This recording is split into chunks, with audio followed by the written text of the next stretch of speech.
What's going on? This your guy, Coach Russ. Man, today we're gonna be talking about why you should never Ever.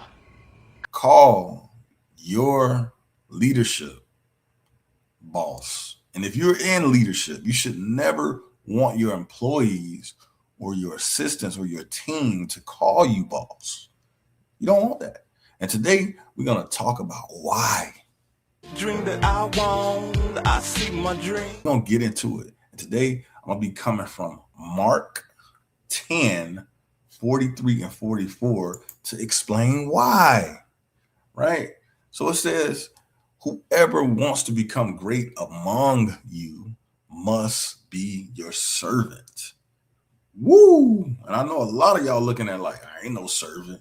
I ain't gonna serve. I ain't gonna serve. And that's why you have a ceiling over your growth, because you are not looking to serve. Right? So whoever wants to become great among you must be your servant, and whoever wants to be first must be slave of all. Now, let's break this down so we have a better understanding. A simple breakdown.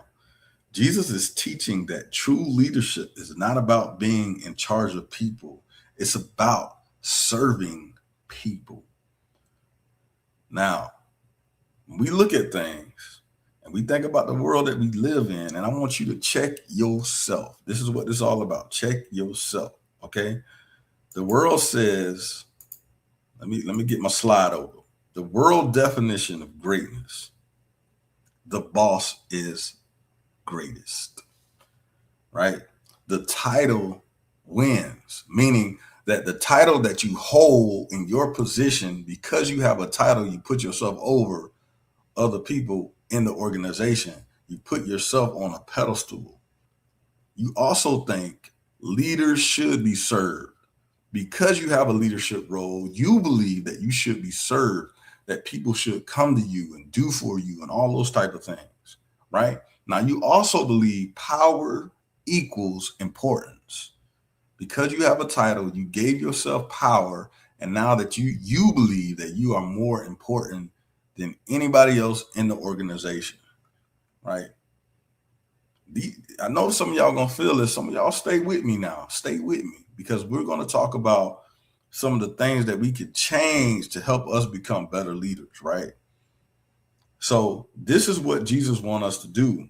And this is what Mark 10, 43, 44 is talking about. Jesus' definition of greatness. Great leaders serve. Great leaders serve. That's what they look to do. They look to serve, right? Great leaders sacrifice. Now, I'm not talking about, go cut a goat and let it bleed to death, or whatever it may be, where your mind took you. That's not what he's talking about, right? So let's talk about creating a business. Like, if I'm the CEO, right, I'm not going to put myself among people. I'm going to look. I became a CEO to see how I can serve people in this way.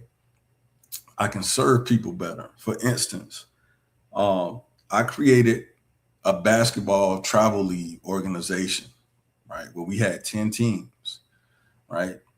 And the reason why we had 10 teams, because I had kids at certain ages in my group that wanted to play, and we didn't have a team for. So I promised certain kids and their parents that we're going to create a team for your child. We don't want to leave them out. So I served them by creating these teams. Now, the sacrifices I had to take is everybody could not afford it.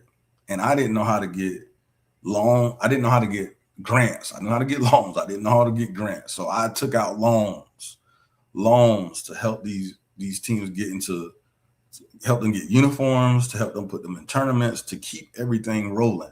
But I took the sacrifice. I had to make sure those loans was getting paid back. If they didn't get paid back, I suffered with the consequences. Not the players, not the players' parents. It was all on me, right? So I took the sacrifice, right? I looked to serve, and I took the sacrifice to make sure that the people that I was serving could get what they need. Great leaders help others grow, right? So as a coach, are you putting the things in the right place to help your athletes grow and get better? Not just as athletes, but as human beings, right?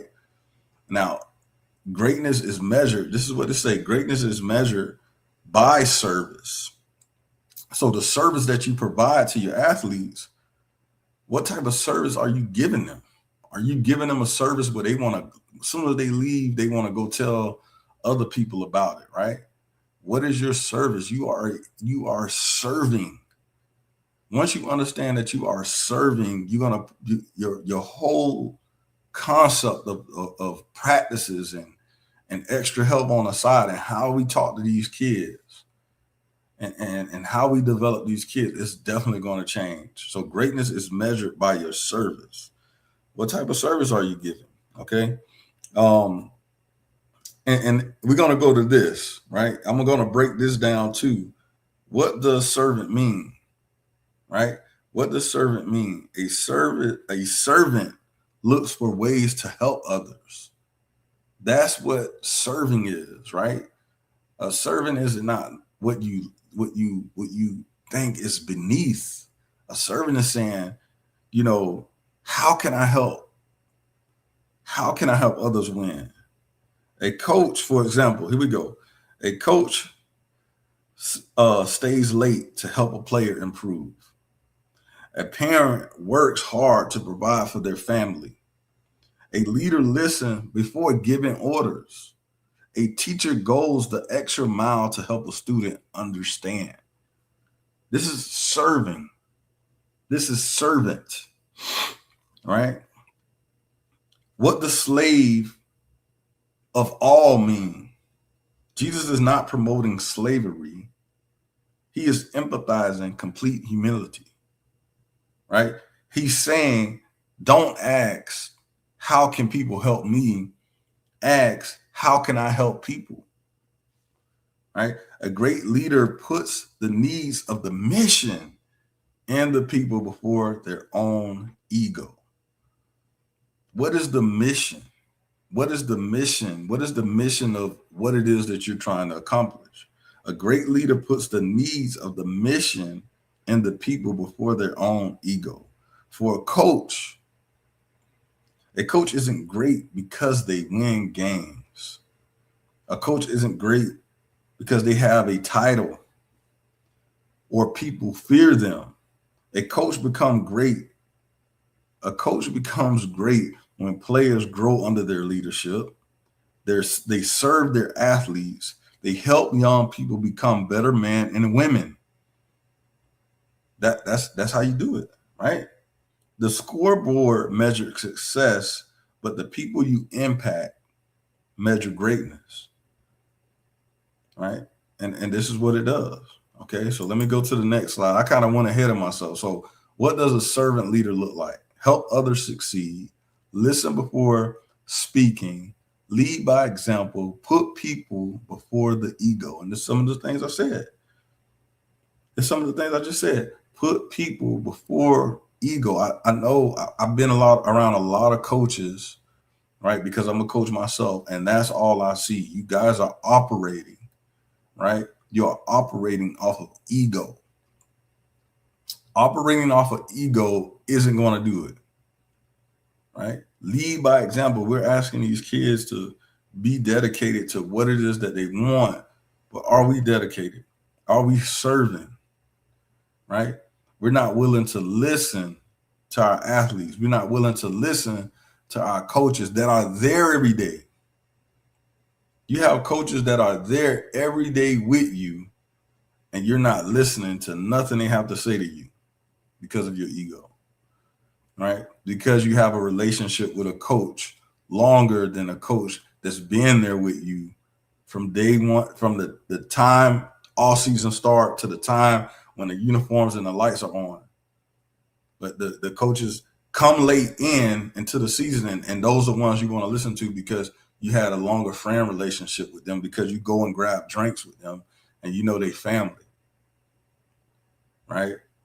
But you're not listening to the ones that's been there with you every single practice. Come on, man. Come on. We got to do better. All right. For the coaches, like I said before, coaching is not measured by wins, trophies, titles. It's measured by lives change, character build, and athlete development. And I believe if the focus is on that, the wins are going to come.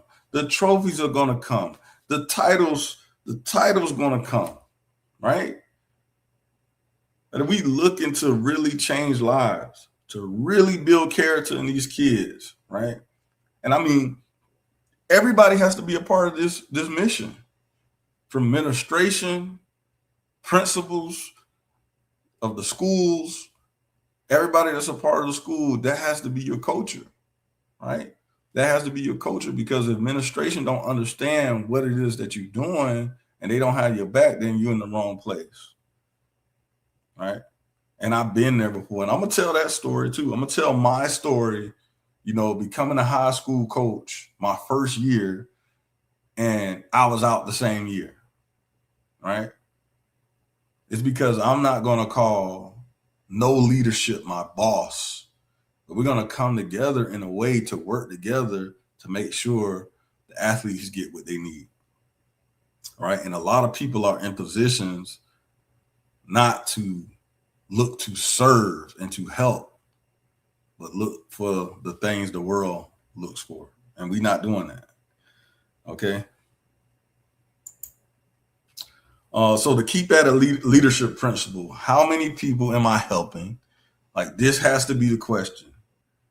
How many people am I helping? Service creates influence. Humility creates impact. And this is real, right? Because in God's kingdom, and that's what I was going to say, in God's kingdom, service creates influence, humility creates impact, and the greatest leaders and the one who serves the most. The greatest leaders are the ones that serves the most, right? So, like, you should be, more than anything, asking us as coaches, asking, what can we do more to serve these athletes? And once we do that, the ego dies down. Like, you are important, right? As a coach, as a leader, as a person in a leadership role, you are important. But you have to look at it as the importance of, how can I serve? How can I be a better servant? You know what I'm saying? How can I help people in a way that no one else is doing it? How can I reach more people? That's why I'm doing this video. I'm doing this video because I want to reach more people. I know me knocking on doors, going place to place, isn't going to do it like a video will, right? So I'm putting this video out there to say, how can I reach more people? How can I serve you? How can I serve you to become a better leader, right? How can I serve the athletes by making this video for their coaches to become better leaders for them? How can I break this down? So that's why y'all see me keep looking down, because I'm looking at my notes. I want to give you guys, I want to serve you in a way where I'm giving you everything you need. So this is how you want to look at it. If you want to build a great program, focus on serving athletes, families, coaches, and community. Greatness isn't found in being the most important person in the room. Greatness is found in helping others become who God calls them to be. A lot of times we want people to be what we want them to be, right? You have people in your program and we want them to become what we want them to be. But have you ever asked them, hey, what is it that you're looking for? How can I help you get to this place? I feel like personally, when I got a promotion and I became a head coach, people wasn't happy for me like I thought they would be, right? I thought people in the program that I was in before would be ecstatic for me. They wasn't, they wasn't. Absolutely not. you know, and I just felt like, okay, if I came from you, you should want to see me succeed because I just came from your program. I learned a lot of these things from you. You know, some of the things that I'm doing and implement, I learned from you. So, like, yeah, be happy for people that comes from under you, like for real, you know, um, and get rid of the ego. So I'm gonna leave it at this. Okay, this is the takeaway, you know, and I know I said it before. I'm gonna say it again. This is the takeaway. Keep at it. This is the keep at it takeaway. Great leaders don't ask how many people work for me. Great leaders ask how many people am I helping? How many people am I helping? All right. So, hey, I'm glad y'all tuned in. I definitely hope y'all got something from it. If not, I'm going to do better and I'm going to figure out ways to serve you guys better. Peace and love. Hey, keep at it. These kids need you. Let's go. Deuces.